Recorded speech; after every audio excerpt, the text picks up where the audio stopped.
The fire people and elementals should have been extinguished. One major event with very minor screen time would have changed all of elemental history. One even you might have overlooked. An event that sparked how Element City came to be and why a certain element seized the wind of opportunity when it came. See what I did there? Greetings, fellow internet surfers. It's the hero, your guide through the realms of nostalgia and shattering childhood dreams. Now let's delve into the enchanted world of Disney, a kingdom that faced its share of challenges last year. Amidst the chaos, a beacon of brilliance emerged in the form of Elemental, the animated masterpiece from Pixar that dominated the summer. As loyal viewers of my shorts know, I harbor a deep affection for Pixar and Disney theories, and Elemental sparked a train of thought that compelled me to unravel its mysteries. In my relentless pursuit of uncovering the hidden depths of Elemental, I stumbled upon something truly intriguing, a revelation that has set my usual dormant thinking gears into motion. Brace yourselves, for when the hero starts pondering, you can bet that a storm is brewing. Wink, wink.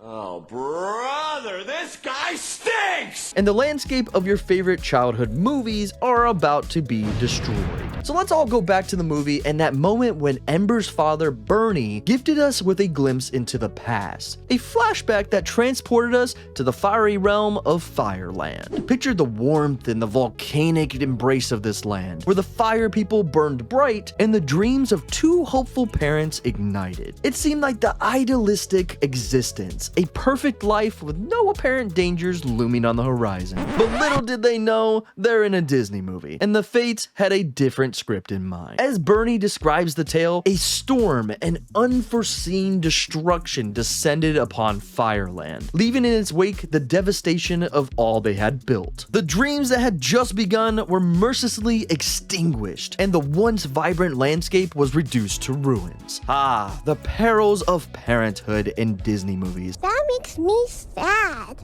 Now, having revisited this movie multiple times, I confess that this particular scene breezed past me like an air person engrossed in a game of airball, or as some cheeky people refer to it as, fart basketball. Toot toot. However, with each viewing, the gravity of the moment began to dawn on me, prompting a cascade of thoughts and a theory to take root in my mind. But to understand where I'm coming from, what is a storm essentially? Well, a storm can be a lot of things, but there are two elements usually involved in defining a storm: wind and rain at the very least. Now wait a second, wind and rain? Or should I say air and water? Now you may find yourself wondering, hero, are you suggesting what I think you are? Brace yourselves, dear viewers, for the revelation that awaits you is nothing short of extraordinary. Color me intrigued. Yes, my discerning audience, the unthinkable may have transpired. The air and or water people attacked the fire people. Elemental, initially perceived as a mere love story, conceals a hidden narrative. And I think I've cracked the code. Little did we realize that behind the scenes, a full-fledged war was waged, shrouded in the disguise of a romantic tale. So let's break this down, shall we?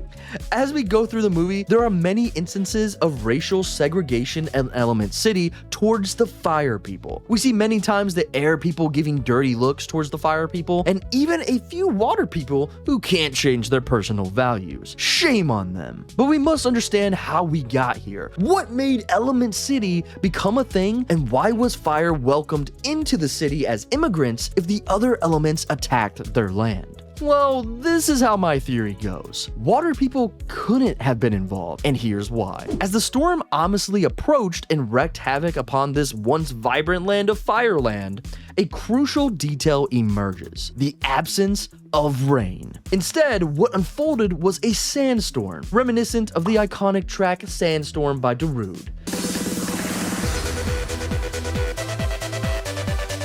Yes, seriously, the term sandstorm means a phenomenon where a high-speed wind sweeps through sandy areas, typically deserts or barren landscapes like Fireland, lifting the top layer of sand and dispersing it in every conceivable direction. Now, consider the implications. The absence of rain in the storm narrows down the primary culprit: the air people, masters of the wind. It can't be. It's true! It suggests a coordinated assault by multiple air individuals that would not only ravage the physical landscape, but also create a war on Fireland. But the burning question persists. Why would the air people, comfortably rooted in their own land, risk engaging in a conflict on foreign soil, especially one as volatile as Fireland? Well, the answer, my curious companions, is simple. Throughout the movie, we are confronted with the harsh reality that people harbor fear and resentment towards the fire people due to the perceived danger associated with fire. In response to this irrational fear, the air people, driven by a sense of preemptive self-preservation, decide it's time to eliminate the perceived threat before any harm befalls them. Almost like a genocide of a whole group of people. Wait a sec, why is this sounding familiar? Now, there was something they were aiming for, and that was the blue flame. We learned in the movie that the blue flame was a superstitious ancient heirloom that was said to hold traditions and help the fire people burn brighter. If the air people destroyed this ancestral symbol, they would actually destroy the fire people metaphorically and make the whole race lose hope by dimming their lights. The air people sought to erode the fire people's spirit over time. Kind of dark if you ask me. But what about the water people? Unlike their air counterparts, the water people played a pivotal role in the creation of Element City, establishing it as a haven for unity and coexistence. This insightful revelation comes directly from the director Peter Sohn, who confirmed that Element City was built around water. Even the transportation system, exemplified by the trains traversing the city, is water-based. The very foundation of the city embodies the collaborative efforts of the water people, laying the groundwork for a space where all elements could seamlessly live together. As we know in the movie, we see many instances with Wade and his family that shows the water people are very sensitive people, which would translate to them not wanting to fight and creating a safe haven for all elements, including working with the fire people themselves to help create the buildings, as we found out from Wade's mom that the whole city was created by melted glass. This shows that the water people didn't have a problem with the fire people. However,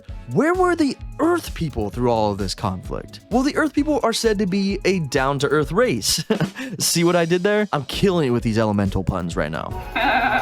The Earth people are the nicest to everyone, it seems like, in the film, including the fire people, even though they are the most vulnerable to them. They are definitely the most grounded people in the movie. Okay, someone stop me, because this is getting out of hand. If you remember when Bernie and Cinder came to Element City, the first element they ran into was an Earth person, who ended up being super nice to them, even though they were prepared to be looked down upon. This shows that the Earth people helped the water people keep things civil and peaceful in Element City, allowing for the fire people to become immigrants. Of course, with every civilization, there will always be a select few who are jerks and think their poop don't stink. Wait, do the elements use the restroom? That's a whole new theory for another day. But overall, that's why we still see the air people have problems with the fire people. I mean, take Gale when she first met Ember. There was almost an explosion ready to happen. But this is all just a hero speculation, but it does make the movie make a tad more sense in my opinion. But what do you guys think? Do you believe there was such a thing as the air-fire war? Or is it just a theory? Let me know in the comments below. And until the next theory, bye-bye.